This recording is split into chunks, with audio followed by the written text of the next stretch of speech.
Hello, everyone, and welcome to Paula's Soapbox Live. My guest today is an award-winning singer-songwriter. He's also a talented storyteller. He's toured all over and has performed with the likes of Blues Traveler and Jars of Clay.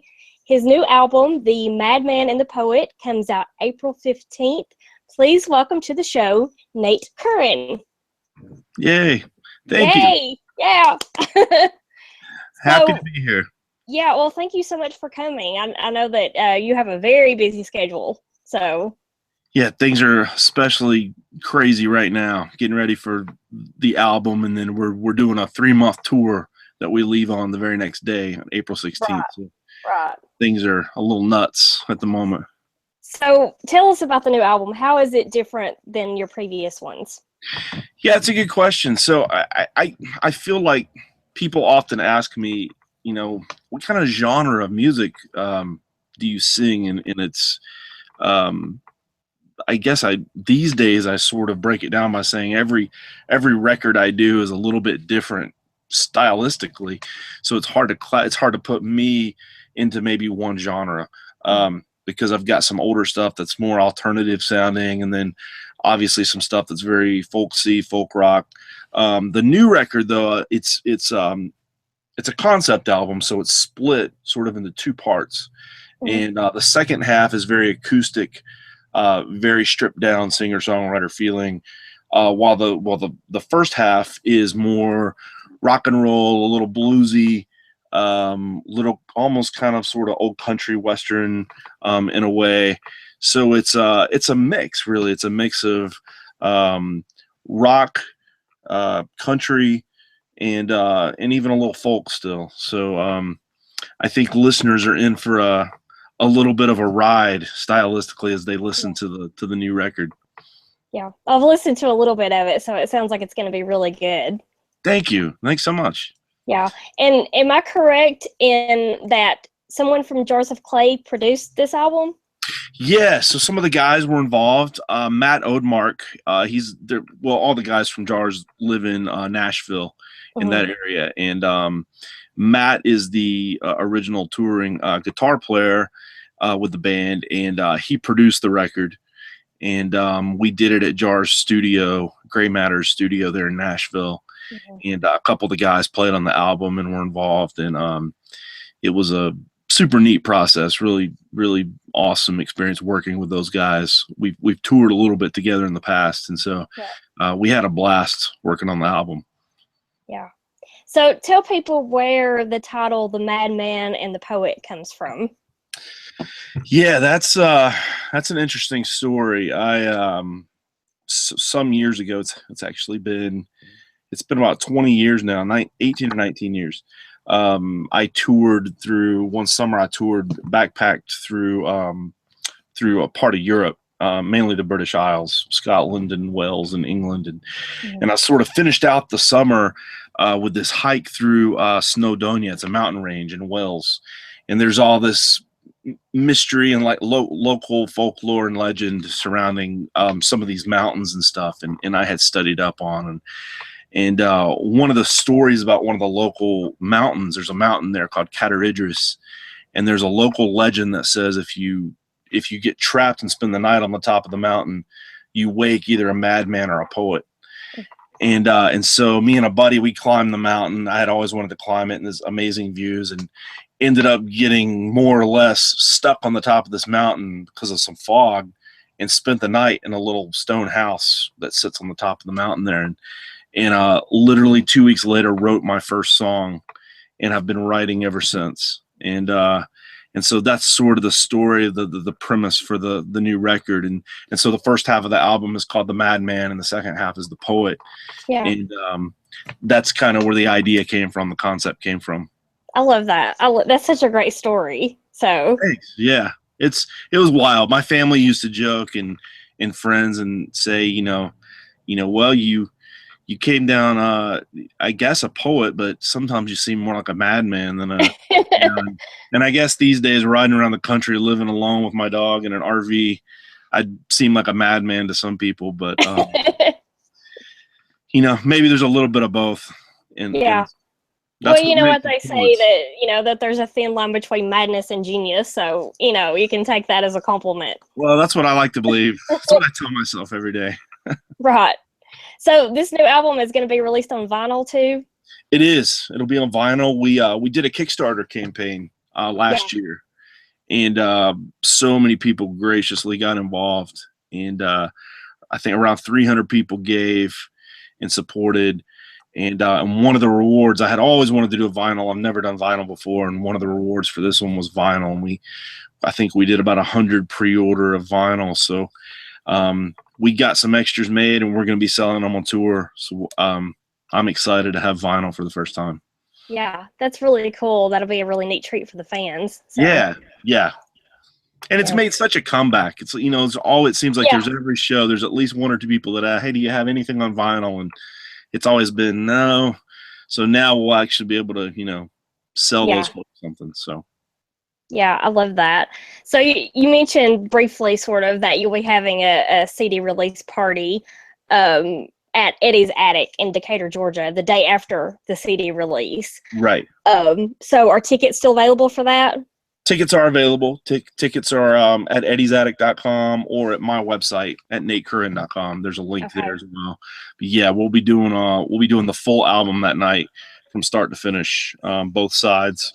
And I've got some special guests singing with me, and then also my full band that's going on the road with me for 3 months. They're all coming down from Nashville, and that's the kickoff is that night. So I'm pretty excited about it. Right. So then you're going on tour through what, July after that? Yeah, we'll be on the road through I want to say July 15th, July 14th, 15th, something like that. So yeah, like a solid 3 months on the road.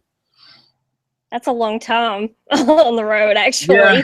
Yeah, it's it makes for some interesting experiences. We did it as a band 3 years ago with the release of my record, The Pilgrim.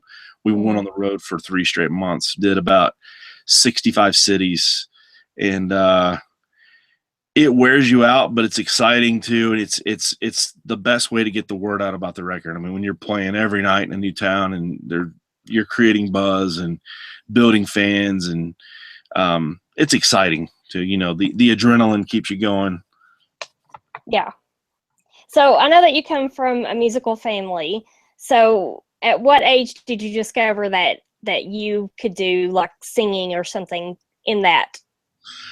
Well, I was kind of afraid of being in front of people when I was young. Some of my siblings didn't mind it. My brother used to sing in church a lot, and I started taking piano lessons when I was a kid, maybe 8 or 9 years old, and then through school, maybe up into high school. And my dad would ask me to play in church. My dad's a preacher, and so I would try to play the piano in church, and my hands would shake so bad that I could barely get through a song. And I never thought, if you'd asked me when I was 12 years old, hey, do you think you'll be a musician one day playing in front of people every night? I would have said, there's no way, that I could ever do that. But I started playing guitar in high school. So I played a couple instruments, and then I started trying to write in high school, never could. And then after, the experience in Europe, I started writing songs. And so, for about 5 or 6 years, I just wrote, never played out. And then one day I was like, well, maybe I'll give it a shot and just play in front of some people and play some of these songs and see what people think. And I loved it. And that's sort of, it just sort of slowly progressed from there over the years. Yeah. So I know you've written songs for other artists too, right? I've written a little bit. I have marketed some stuff that hasn't been picked up. I got a couple of small deals with some networks. I did a theme song for a TV show on CMT several years ago that I'm not sure the show ever came out. Maybe because the theme song was so bad. I don't know. It was kind of a goofy show anyway. But I've done some stuff like that. Some stuff for Nickelodeon, some kids stuff, but nothing big or recognizable yet for any larger artists. But these days I really don't have the time. I've been doing so much, with, you know, for myself, writing and touring and albums. But I think one day I could get more into that as far as writing for other artists, and maybe some sort of writing contract or something. It certainly interests me. Yeah. Well, and for someone who wasn't sure if they could do songwriting or not, you've done songwriting lectures. I noticed that you did one last year at North Georgia University. Yeah. Yeah. So how did that come about that you started doing that? More and more people ask me about songwriting. You know, one of my favorite things, and I've toured, I guess over the last 8 or 9 years, I've done around 600 shows, maybe close to 650 shows now, nationwide. And, you know, one of my favorite things to do are house concerts. I do a lot of, probably a dozen or more house concerts a year. And it's an intimate way to sit in front of an audience in an informal setting and just share stories and have people ask questions and get locked in. And I think the songs mean a lot more when you're able to shed a little light on them and share the background behind them and that sort of thing. And so people will come up afterwards and they'll be like, you know, that song means so much more now that I know the story. How do you put those stories to music? You know, how do you write like that? And I think it's created interest. And I've given a few songwriting lessons online. That was actually one of the packages through Kickstarter was a songwriting lesson, and we had a few people sign up for that. But then I've had a few people approach me and ask me, hey, can you speak on songwriting to, you know, my school or whatever? And so last year I did the lecture at North Georgia, and I also did a songwriting lecture at a school in California as well.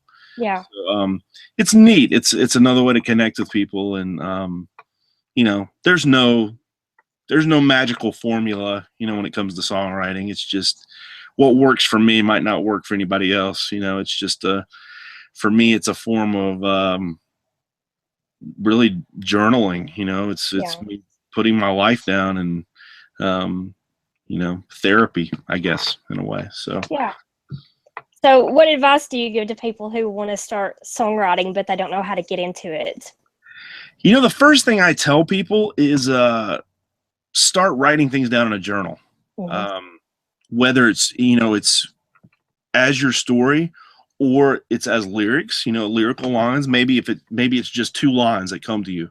I tell people, carry around a journal, a little book or a pad or something, and just continually write. Because I remember in the early years when I started writing, I would always just write down a couple of lyrical lines, and I might not use them for 6 months. And then all of a sudden I'm writing a song about whatever, and I remember these lines that I had written down from months before that fit perfectly, you know, in this song about, you know, traveling on a train or something, you know. And so that's what I tell people. Just learn to write your thoughts down, you know, as incoherent or silly as they may be. Try to put it all down on paper and keep a record of it. And you never know when it might all come together. You might use it later on. You never know. So, yeah, exactly. Yeah. Well, growing up, you were not allowed to listen to a lot of mainstream music. But I'm wondering, is that something that you think maybe helped you find your own sound and your own voice? Yes and no. You know, one thing I think it did do is I think it gave me a greater appreciation for classical and older, you know, music that maybe a lot of teens that grew up in the 90s, well, yeah, just mid 90s, I'm talking on my age here, you know, maybe didn't appreciate at the time, you know, because we did listen to a lot of classical music. We listened to a lot of old hymns and sacred music, and it gave me a great appreciation for that type of music and the writing that went behind, you know. But also, you know, I would sneak behind my parents' backs and, you know, listen to this and that and get in trouble for it. And they'd find cassettes under my bed and then later on CDs. And, you know, then I was constantly getting into trouble and sneaking off and occasionally going to a rock show or something. But, you know, I think just the mix of what I could listen to and then the forbidden, you know, as it were, discovering all that on my own. It gave me a great appreciation of how diverse the music world really is. of so many different styles and so much talent from so many different places, that everyone's different, everyone's tastes are different. And if you truly appreciate music, you can even maybe appreciate styles and types of music that you don't necessarily enjoy, but you can recognize them for true talent and art. Yeah. Well, it sounds like you learned, you were probably exposed to more types of music than maybe you would have been had you been allowed to listen to whatever you wanted to. Right. So, Yeah, sure. Yeah, yeah. absolutely. Yeah. So I mentioned that you had performed with Blues Traveler. So did John Popper actually give you a harmonica? He did. Yeah. Yeah. I remember the first night we met, we played in Atlanta. And actually he was performing with his side band, which is some of the same guys, but they were under a different name at the time, called they went by John Popper and the Dust Gray Troubadours. And we opened for them, and just really hit it off with the guys, and especially John. And after the show, John invited me back over to the tour bus, and we hung out for a bit and chatted, and I watched John eat some Chinese food, and he gave me one of his personal Hohner harmonicas, and it was super cool. It was a nice experience, and one of those things I'll never forget for sure. So do you play that harmonica, or do you just sort of have it up somewhere? I don't. I put that one away with some other stuff that I don't, really mess with. I play Right. harmonica at shows, but I use my own set. I don't touch the one that John Popper gave me. I was gonna say, yeah. And don't tell anyone where you have it either. So. Right, exactly. So you play harmonica, guitar, and piano. Are those the only three instruments you play, or do you play more? Or? I dabble with a few other instruments. Not proficient at anything else. I mean, I one time we were playing. We got hired to do a full band set, and I used to tour with. I toured as a 5-piece for a while, and then as a 4-piece. And we went down, and we were going to go as a 4-piece to this club in Charleston, South Carolina. And our bass player had something come up. I can't remember what, something in his family. And so I said, hey, you know what? We'll be fine. I'll play the bass guitar and sing. And I'd never done it before in my life. And I don't play the bass guitar. I mean, I dabble on the bass guitar. And it was a disaster. I mean, I was literally fishing for notes and trying to sing, and all the guys were having a blast laughing at me. And but that's the only time I played it, those 2 shows on the trip. And but I do not claim to be a bass guitar player or anything else, though I kind of mess around with probably 4 or 5 other instruments. No more volunteering for instruments that you don't really know how to play. Definitely not. No. Well, you're on the road a lot, obviously. So what's your favorite place, or one of your favorite places to visit? Wow, that's a great question. There's so many spots that, it's interesting when you book a tour of the magnitude of the one coming up, you strategically place where your days off are, maybe around cities that you really enjoy. So that you can have a day off here or there. So just the other day, we had a show fall through in OKC, leaving Memphis to head to Texas. And so I said, instead of booking something else or try to book something else, we're just going to go to New Orleans for a day or two and hang out, which is one of my favorite spots. I love New Orleans. And that would certainly be one of my top places to hang out and eat some good food and, walk around the city. And it's such a beautiful place with so much history. And but, there's several. There's so many great spots in the U.S. Last year, I played for the first time in Wyoming. I got booked for a couple of shows there, and I spent a little time out just driving, and drove around Yellowstone for a little bit. And it's amazing. It's so beautiful. And so this year we go back through Wyoming on tour when we leave the Northwest. And we're going to spend the 4th of July at Yellowstone National Park. So I'm pretty excited about that. Yeah, that'll be cool. Yeah. Well, you mentioned a minute ago about listening to old hymns growing up. And I know at one point you wanted to do a project with ancient hymns. So is that something you still want to pursue? I do. It's been on the back burner. I think anyone that listens to my music religiously or has followed me for maybe the last several years knows that I'm not a Christian artist per se or anything like that. But my faith's important to me, and in even the historicity of my faith, where it's come from, and in the ancient hymns, they play a large part of that.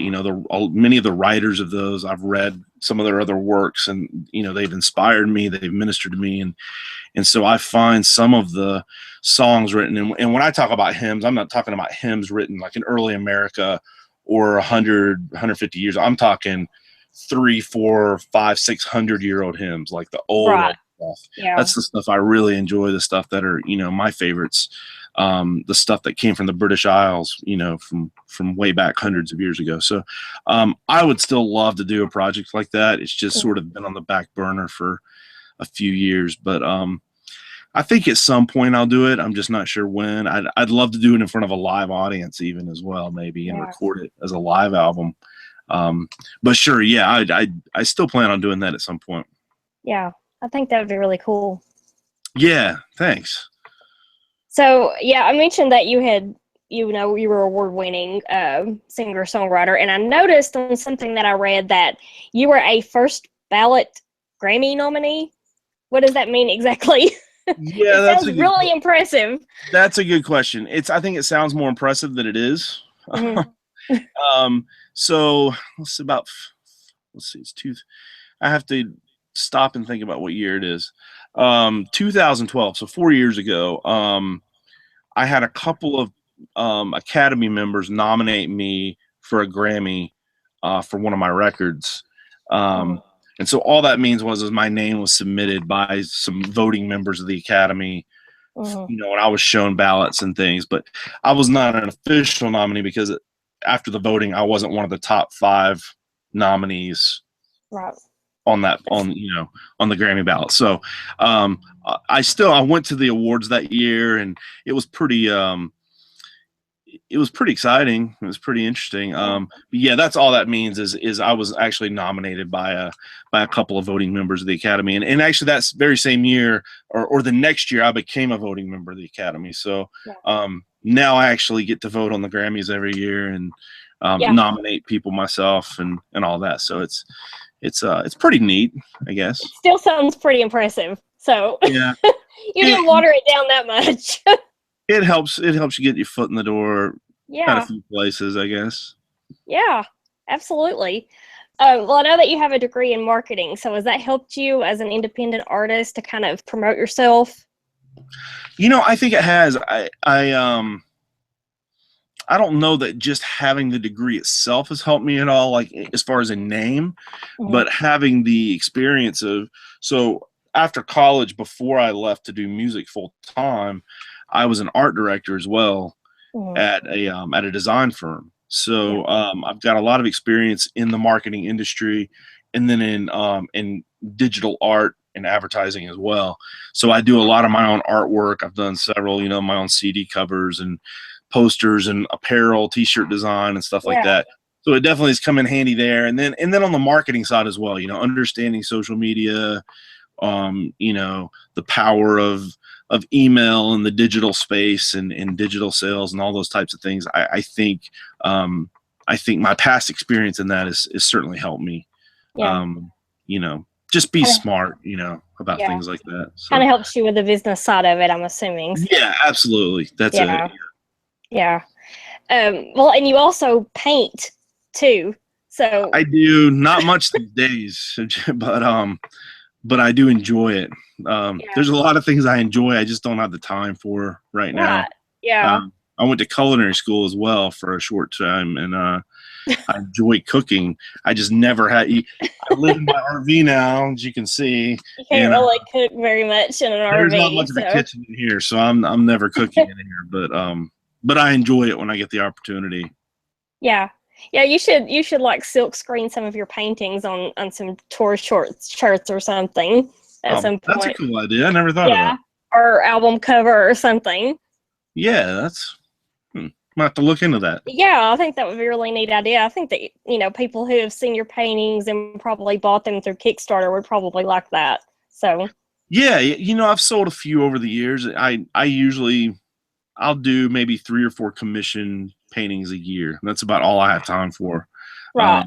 And usually it's either friends or it's just word of mouth. It's someone that's seen one of my paintings hanging in another friend's house or business or whatever, and they contact me. And a lot of them don't even know I'm a musician. They just contact me to do a painting. It works out. So Yeah. Well, whatever works. So whatever brings the money in. Whatever brings the money. Yeah, that's Right. that's what I was thinking. Well, you're gonna sing something before we go. Yeah, because I think that's about all of our questions. Yeah, I'm gonna do a song off the new record, off the poet side of the new record, and I'm gonna spin this around. Okay.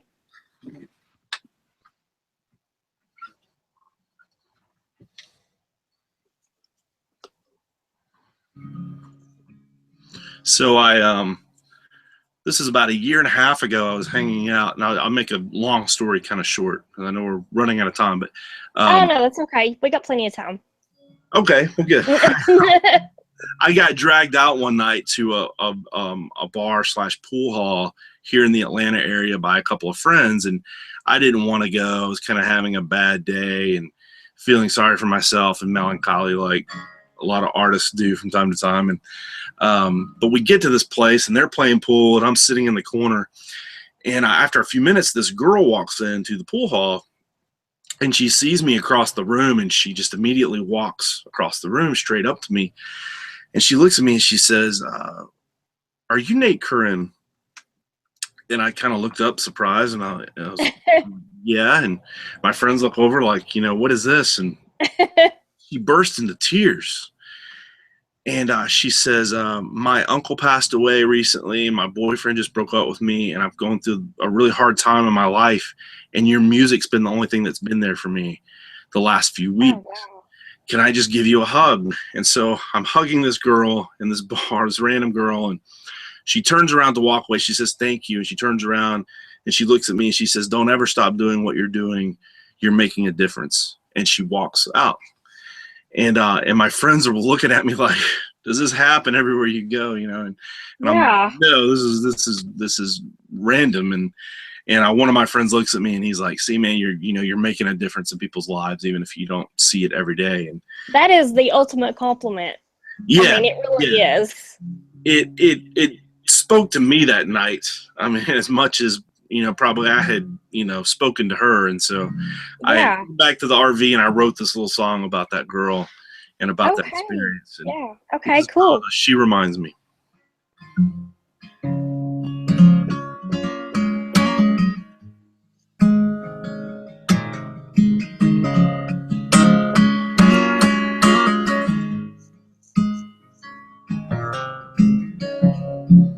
Give me one last fleeting glance. Give me one last night alone. She said the years had not been kind. It turned her into stone.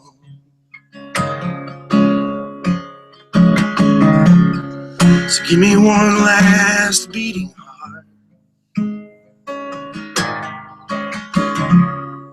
Is there hope still in these veins?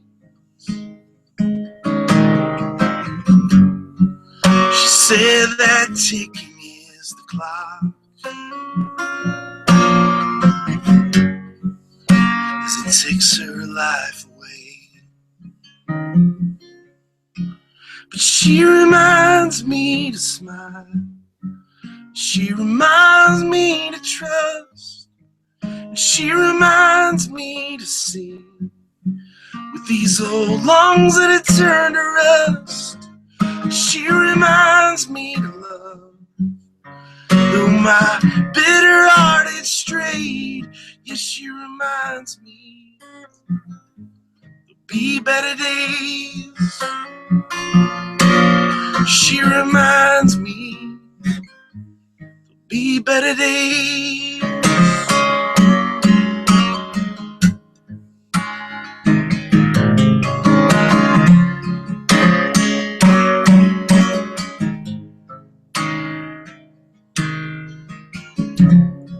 So give me one last little dance.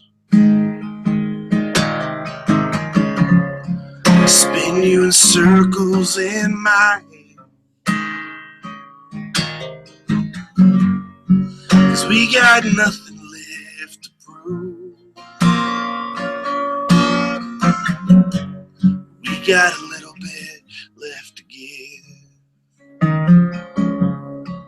And she reminds me to smile. And she reminds me to trust. And she reminds me to see these old lungs that turn to rust.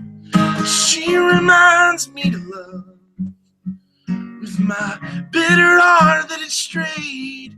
Yes, she reminds me there'll be better days. She reminds me there'll be better days.